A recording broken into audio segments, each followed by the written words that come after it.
Hello dear children, कैसे हैं आप लोग बच्चों। आपके board exam, pre board exam सब बच्चों की तैयारी बढ़िया चल रही होगी आप लोगों की। और आपके तैयारी के साथ मैं भी अपनी तैयारी करके चल रहा हूँ। तो आज इसी तैयारी के बीच में आपके लिए एक बहुत ही बढ़िया क्वेश्चन मैं लेकर आया हूँ। और क्वेश्चन में एक बात ध्यान रख के चलो, जब वीडियो बनने के बाद क्वेश्चन को केवल देखकर मत छोड़ देना, प्रॉपरली सॉल्व करना। तो आप मान के चलेंगे आप बेटर कर पाएंगे, अदरवाइज बेटा कोई फायदा नहीं होगा। Right. So welcome to my class and let us start. एक बार क्वेश्चन पढ़ लेते हैं। क्वेश्चन है क्या बेटा? क्वेश्चन इज गिवन कि the angle of elevation of A cloud from A point 60 meters above the surface of the water of a lake is 30 degree and the angle of depression of its shadow in the water of lake is कितना 60 degree. Find the height of the cloud from the surface of water. पहले diagram बनाते हैं इसका हम लोग। Reflection वाला question ध्यान से बनाना पड़ेगा बेटा। तो सबसे पहले तो यार पता करो लेक कहां पर है। तो ऐसा करते हैं, दिस इज अवर लेक, ये बनी हमारी लेक बच्चों। अब इस लेक में क्या हुआ कि मैं इस लेक के सरफेस से 60 मीटर की ऊंचाई पर मैं इस पॉइंट पर बैठा हुआ हूं। I am sitting here. अब यहां से मुझे दूर दिखाई दिया क्लाउड, तो क्लाउड यहां पर मान के चलेंगे बच्चों। और जैसे मैं इस क्लाउड को देखता हूं तो एंगल ऑफ एलिवेशन जो बनता है वो कितना बनता है? That is 30 degree. तो चलिए पहले मैं यहां से आपके लिए इसको बनाता हूं। ठीक, तो एंगल ऑफ एलिवेशन 30 डिग्री। पहले एंगल मार्क कर लेते हैं। This angle is of 30 degree. Naming बाद में कर लेंगे, एक साथ कोई दिक्कत नहीं है। अब क्या हुआ, अब जो लेक का सरफेस है, अब क्या हुआ, पानी नीचे की तरफ पानी है। अब लेक ऊपर, सरफेस ऊपर दिखाई दे रहा है आपको, किस ये क्लाउड आपको ऊपर दिखाई दे रहा है। तो क्लाउड का रिफ्लेक्शन पानी के अंदर पड़ेगा। तो जब रिफ्लेक्शन पड़ेगा, यहां पर ध्यान देना सारे बच्चे अच्छे तरीके से आप लोग, एक खास बात इसके अंदर, यहां पर एक सबसे इंपॉर्टेंट चीज उसने बोला कि the angle of depression of its shadow, cloud की शैडो नीचे पानी में यहां पड़ रही है, तो इसका एंगल ऑफ डिप्रेशन, यहां इसको यहां ज्वाइन करेंगे आप, लाइक दिस। क्लियर? तो एंगल ऑफ डिप्रेशन कितना डिग्री प्यारे बच्चों? This 60 degree. ये बना। अब करूंगा नेमिंग पहले।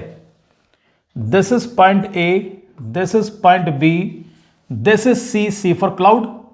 इसको डी मान लो बच्चों, इस पॉइंट को एफ ई मान लेते हैं, और इसको मैं एफ मान लेता हूं। और उसने पहले बोला था कि ए बी जो है, जानते हो what is the value of A B? 60 metre. ये 60 मीटर की ऊंचाई पर बैठा हूं मैं। तो ये 60, तो ये भी मेरा 60 है बेटा, लाइक दिस। अब एक खास बात इसके अंदर, पता है खास बात क्या है? खास बात इसमें यह है कि लेक के सरफेस से, पानी के सरफेस से जो क्लाउड की ऊंचाई है, वही क्लाउड के रिफ्लेक्शन की गहराई होगी नीचे की तरफ। इसका मतलब यह हुआ कि CD इज इक्वल टू क्या बनेगा बेटा? DE। दोनों आपस में बराबर होंगे। तो एक काम करता हूं मैं CD को H मान लेता हूं पूरे को। तो फिर तो नीचे वाला भी H हो गया भैया, ये लो जी, दिस ऑल्सो H। अब इसको हम H मान लेते हैं। तो एक चीज बताओ, अगर CD पूरा H हो गया तो can you tell me what is the value CF? CF क्या बनेगा? मैं CF को यही लिख दूं आपके लिए, पूरा H, उसमें 60 माइनस कर दो, क्या बचा ऊपर? तो CF बनेगा H माइनस 60। तो मैं यहां मेंशन करता हूं उसको H माइनस 60। ये लीजिए माय डियर चिल्ड्रन, आपके सामने दो राइट एंगल ट्रायंगल्स बन रहे हैं। पता कौन कौन से? BCF। पहला ट्रायंगल ये रहा, दूसरा ट्रायंगल इससे लगा हुआ एडजेसेंट, BEF। ये दो ट्रायंगल लेके चलेंगे बारी बारी, तुम्हारा काम आराम से हो जाएगा। तो ऐसे करते हैं, जो बेस है ना, जो डॉटेड लाइन है, इसको मैं X मान लेता हूं। ये लो जी। तो चलिए सर शुरू करते हैं इसको हम लोग, बहुत आराम से देख के चलना सब लोग। तो पहले कौन से ट्रायंगल लेते हैं? पहले चलो ऐसा करते हैं, छोटे ट्रायंगल को सम्मान दो, रेस्पेक्ट दो। तो पहले ट्रायंगल लो BCF। In triangle BCF tan कितना? Tan theta is equal to perpendicular upon base, तो यानी कि C F upon B F, हम ये लेकर चलेंगे C F upon B F, ये आ गया बेटा। जानते हो what is the value of theta, कितना degree, 30 degree. What is the value of C F, I have taken C F as कितना, h माइनस 60, और जो बेस है, बेस को मैं already I have taken as x, मैं इसको x मान चुका हूं, ये लो जी। What is the value of 1030, 1030 is given 1 upon under root 3 is equal to h minus 60 upon x। अब करो क्रॉस मल्टीप्लीकेशन, क्रॉस मल्टीप्लाई करूंगा तो मुझे क्या मिलेगा, I will get x is equal to under root 3 into this, तो under root 3 into h minus 60, ये लीजिए और इसे कर दो लॉक। अब आ जाओ नीचे वाले ट्रायंगल में बारी बारी से, कूल माइंड वर्किंग करो। तो नीचे वाले ट्रायंगल का नाम क्या जी, BEF। जब इस ट्रायंगल को लेकर यहां पे सेम फॉर्मूला अप्लाई करेंगे हम लोग, तो जब इसको लेकर चलेंगे तो यहां भी अप्लाई करो, dear children, tan theta is equal to perpendicular upon base. Sir theta किस अल्फाबेट के ऊपर है, बी के ऊपर, सामने साइड कौन सी पड़ेगी, EF, तो EF विल बी परपेंडिकुलर, तो EF विल बी परपेंडिकुलर,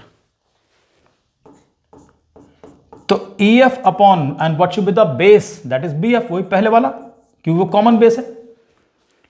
इस बार what is the value of theta, theta की वैल्यू है 60 डिग्री, EF की वैल्यू क्या है, EF पूरा ये 60, ये H क्या बना, H plus 60, this is H plus 60 upon आ गया X। अब एक खास बात देखो, छोटे ट्रायंगल में परपेंडिकुलर, ऊपर वाले ट्रायंगल परपेंडिकुलर होगा H माइनस 60, नीचे वाले में परपेंडिकुलर होगा H plus 60।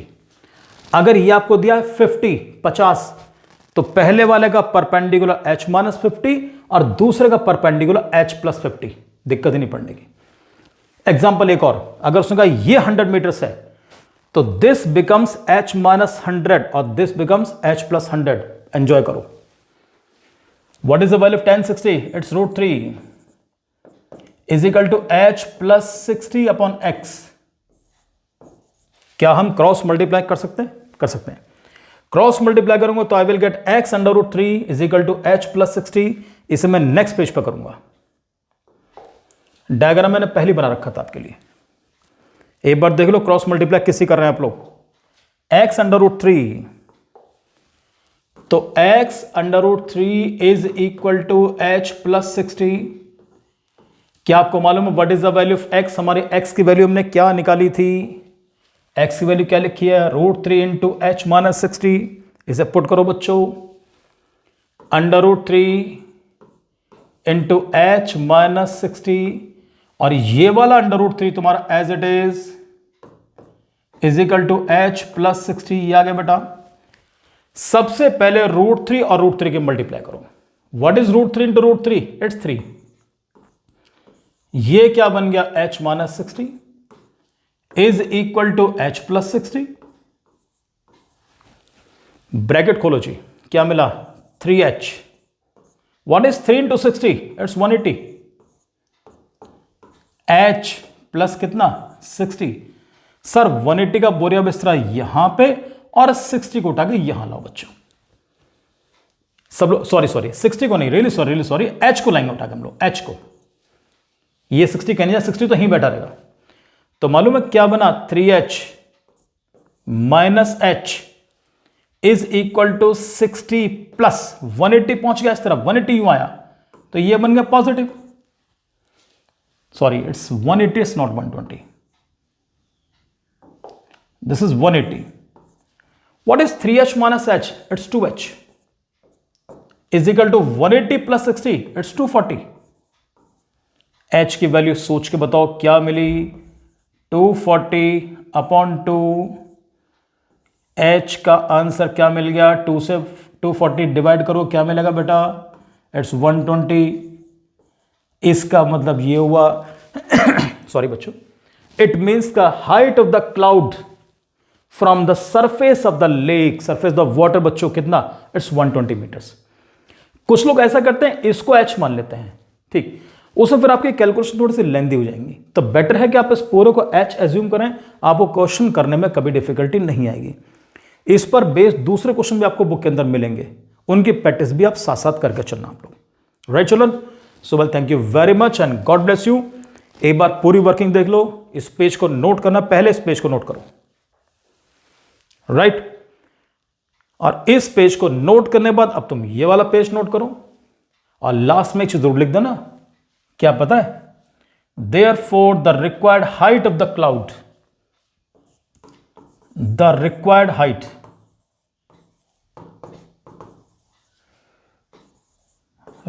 Height of the cloud बच्चों कितने मिली, is equal to 120 metres. Last में आंसर को जरूर हाईलाइट करेंगे। थैंक यू वेरी मच बेटा।